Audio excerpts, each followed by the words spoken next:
欢迎收看《寰宇全世界》，带您走进全世界。全球各地的观众朋友，大家好，大家平安，我是何荣。两岸大事国际焦点深度剖析，打开视野。透过 YouTube 收看朋友，请您帮我们按赞、订阅、加分享，动动手开启小铃铛。也欢迎您告诉我们在哪个城市打卡收看。当然，欢迎大家多多的表达您的看法与观点。好，来欢迎今天三位来宾。首先是前大使、资深外交官谢文基大使。何荣好，各位朋友大家好。另外，文化大学新闻系教授庄伯仲老师，很高兴来到这里。还有美国共和党前亚太区主席方恩格 Ross。大家好。好，我们都知道，在这个礼拜呢，其实看到美国政府有一件大事啊，就是联邦政府的关门时间终于结束。这次长达43天啊，上一次关门呢是35天，不过这次呢当然更久，创下史上最长天数纪录。这段期间不但出现了航班大乱、经济停摆，民怨更是沸腾啊。像美联社跟 NORC 的民调也显示，最近美国民众对川普政府施政的满意度大幅下滑。现在最新的民意调查的满意度呢，剩下33%。而其中呢，造成美国民众强烈反弹的原因，有一个很重要，就是食品的价格实在太贵了，居高不下。经济学家就指出说，高关税是造成这些问题的原因之一。那么企业呢，明年就会把完整的成本要转嫁给消费者。目前这个涨势还没结束，物价连续飙涨的压力，当然也围绕在川普的关税议题啊。再度也看到，就说最近呢，川普又决定要先全面豁免包含牛肉、咖啡，总共有100种食品的高额关税。那另外一个呢，就是造成集体不满的原因啊，是失业率的问题。ADP 研究机构公布了最新资料显示，美国企业10月份平均每周裁员人数超过了1万人。密西根大学的调查更是指出，高达71%百分比的这个受访者预期在未来1年失业率还会上升。这也显示出美国现在就业前景陷到了这个寒冬。现在包括是公务部门，就公务员呢，跟一般的民间企业都陆续传出大幅裁员的消息。而在这个情况之下，这2天看到白宫突然宣布说，10月份的就业报告还有 CPI， 就是消费者物价指数将不会公布，而且可能是永远不公布，但有可能嘛哈。这个白宫理由是说呢，因为现在政府关门资料做不出来，但各界质疑的是，美国因为经济太惨了，所以不敢公布，是这样吗？2项重要的经济数据为什么会选择在这个时候盖牌呢？大使，我的推测就是因为出来的结果会不好，所以就不公布。所以以前数字也不好看过啊，对不对？这次可能是连续不好。所以我觉得就是说，这也令我想起来以前那个北洋军阀的故事，知道？北洋军阀他们曾经有一个大军阀去参观学校，看一群女生在打篮球，就看完以后大怒。为什么？他说把那个校长叫来说：“我给你的经费是不够是吧？怎么10个女生在抢一个篮球啊？以后1人发1个篮球。”那川普现在搞法就有点像北洋军阀，你们老是公布对我这个对我不利的数据所以我就把你给废了，你们以后不准公布数据。所以这种做法，这个美国没想到。不过你要知道，这些公布数据这很重要的，因为美国参加一些国际组织，你这个政府要有一些数据要提供的。对你比如说 IMF、World Bank， 甚至 WTO， 它都需要你这些数据的。那不过我觉得这个东西不是那么简单的，因为如果说你这些就是说政府的数据不提供的话，那有些私人数据会影响经济更严重对，你这个各种经济的平等那对于你的经济打击才严重了。各种经济平等，如果说这些民间公司的对各种的经济平等，他给你这个美国债务平等给你降的话。那这个对川普来讲，他就没有办法了。所以我认为就是说，他这个不公布我看这个报道说是永远不公布。我觉得这个川普目前可以这样子的做法，看起来只能等到明年底的那个期中选举了。因为现在压到明年期中选举前都不公布。对，因为事实上的话，美国国会不吭气美国是一个制衡的社会，那除非有人去美国的法院告。就跟他这个上一次他这个就最近要在最高法院要判决的他有关他的这个关税案子，对，有人去告，那就由司法来解决。那所以目前为止的话，看起来他这个政府行政部门他不作为，你好像也没有什么办法。那美国现在政府为什么出这么问题？我想就是说，他们从来没有想到过总统会出现像川普这种总统，所以作为，所以变成美国的制度啊，防弊的地方的设计不够。对，所以他很多地方就变成。他也找到了，川普也找到了漏洞，我就不公布。你怎么办？因为我们现在讲的是两个非常重要的数据啊，这个数据也常常被联准会当作这个调降或调升利率的一个重要参考。一个是就业，一个就是物价指数哈。那所以盖牌就是经济就会变好吗？这不可能嘛，对不对？川普说经济的确是变好，你不相信他吗？你相信吗？不能说川普这次回来执政是完全就是经济方面完全没有成果，毕竟这么多不管是美商公司或外商公司有宣布好大的美国国内投资案子，这个也是会创造就业机会，对经济也是有好处，但是这个需要时间才会真的有实质的感觉或在数据会实质的反应。但是不能说他政治完全是失败了，所以他常常强调好的那一面，当然他不会强调负面的新闻啊。但是经济是的确是有负面新闻，只是政府不公布呢，像刚刚大使有提到，有很多私人机构还是会有公布数据啊，不管是大学或投资银行等等，这些数据早晚还是会。但是官方的数据都不公布的话，那是只是因为现在因为关门，可以说是一个理由。当然是可以，总统想说什么他就可以说什么。那会一直像大使预测的，到明年期中选举前，会因为影响选情而选择都不公布。我个人认为，今天或这几天、下个礼拜到年底发生任何经济或政治方面的事件，不会影响到明年的期中选举，因为时间太远了，而且不会有影响。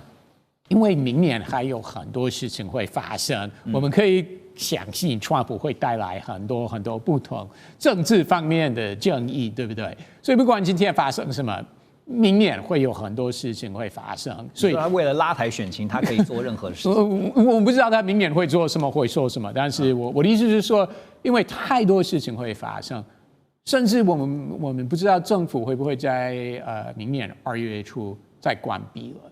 不能排除，所以今天发生什么事情，到时候选民不会记得，他们会记得明年的上半年或下半年发生的事情。不过刚刚提到说有100项的这个商品啊，特别是跟食品相关的，全面就是豁免啊，那是不是他也意识到说，其实物价是有可能会飙涨，所以赶快先把它压下来啊。所以我们看最近几天啊，很多人在讨论的不是政府关门而已，他们是讨论复续的事件，比如说航班取消或者通膨，政府部门运作当然是影响到很多人的生活，但是不是影响到所有美国人的生活。政府部门但是这个交通问题、航班问题或者通膨的问题，所有的人都会受影响，所以我相信川普为什么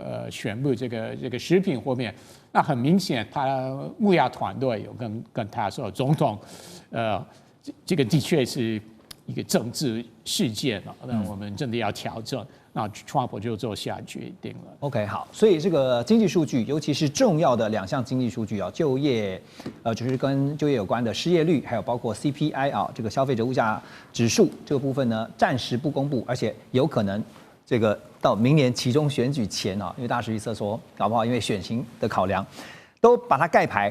可是现在呢，在这个盖牌的同时呢，亚洲最近这2天有一个新闻啊，跟台湾也有关啊，就是有外媒报道说，美国要求台湾投资美国的金额现在出来了哈，是介于韩国的3500亿美元跟日本的5500亿美元之间。3500亿美元呢是什么样的概念哈？这个大家也算了一下，大概是台币10.6兆左右。可是台湾的经济规模比较起来的话，你根本比不上日本跟韩国。所以呢，像日本投资5500亿，占了他们整个 GDP 的比例是14%。南韩呢，这个3500亿占它的 GDP 比例呢是20%，五分之一左右。可是如果台湾同样假设是以3500亿，就以最低来讲的话，那就是占了台湾 GDP 啊，因为台湾 GDP 大概是8000亿美元左右哈，所以大概是43、46到73%，最低大概就是43到46。好，就被质疑说这个哇，现在台湾就被当成提款机哈。这个美国不是说台湾也是最坚强的这个朋友伙伴吗？怎么把台湾当成了提款机啊？但是看看日本，看看南韩，不也是如此吗？大使是这样吗？是没错啊。韩国现在外面传言说日本的5500亿的1000亿已经到位了。那到位的话，这个钱的基本上还是属于日本的钱。那就有点像是借款了啊。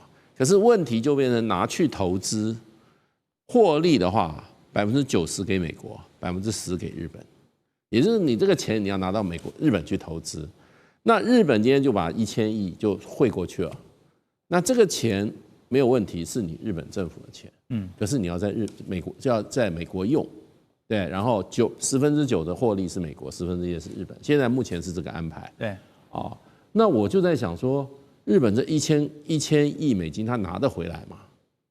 他可能也拿不回来，对，所以名义上是这个钱的所有人还是日本，可是这个钱你就要拿到美国去用。也就是说，你今天你有钱，对不对？你不能存在银行，你要拿到我这边来，而且给我用。对，所以现在去了1000亿啊。那你们这边讲的也很对，就变成就是说，台湾为什么要拿？我们就来讲的话，这种东西有的时候说，你的总额是这样一回事，可是人均的话，我们太高了，对不对？我们第一个，我们人口2300万，日本是1亿1000万。韩国是5000万，我们2倍多，2倍多的人，所以人均我们比日本跟韩国高很多啊，对不对？然后就 GDP 来讲的话，我们这个是我们的 GDP 的46%到73%，对，我们的 GDP 不过才8000亿，那日本跟韩国的 GDP 都远高于我们，日本是将近4兆多美金啊，对，所以在比例上我们是拿的比日本、韩国都多，对。人均也好，占 GDP 比例，而且是高好多倍，所以呢，那我觉得这个谈判的过程中，为什么我们这个政府没有跟美国解释说，你要我拿的话，对不对？第一个，你用一个 GDP 来做一个对比，对，我不能跟韩国、日本，因为我承受不起嘛。然后另外一个就人均来讲，你不能比日本、韩国高这么多，所以呢，我觉得这个如果是真的话。那这个谈判要好好检讨。所以这个是不是就是常常 Ross 在节目当中跟我们分享的在美国人的眼中，台湾很有钱，真的很有钱，所以台湾就是提款机，就这样吗？台湾是否提款机？我相信大使还比我熟，毕竟他以前驻美代表台湾，所以他应该知道美国不管是军国方面，美国智库学者，美国农产业。都把台湾当成提款机，大使应该比我熟。你说从以前到现在都是如此？也不是最近才开始，美国从早就认为台湾是很有钱的国家。而且最近几年台湾的经济数据都那么漂亮，对不对？经济成长率、出口金额等等，数字都非常非常漂亮。那当然，不管是美国、日本、欧洲，都认为。台湾是非常有钱 ，OK， 尤其川普认为台湾赚了美国很多钱，可是为什么川普没有想到的是，在这个赚钱的背后，其实是美国在这么长期以来，在全球他找代工或者说他的分工的这个制度所造成的结果呢？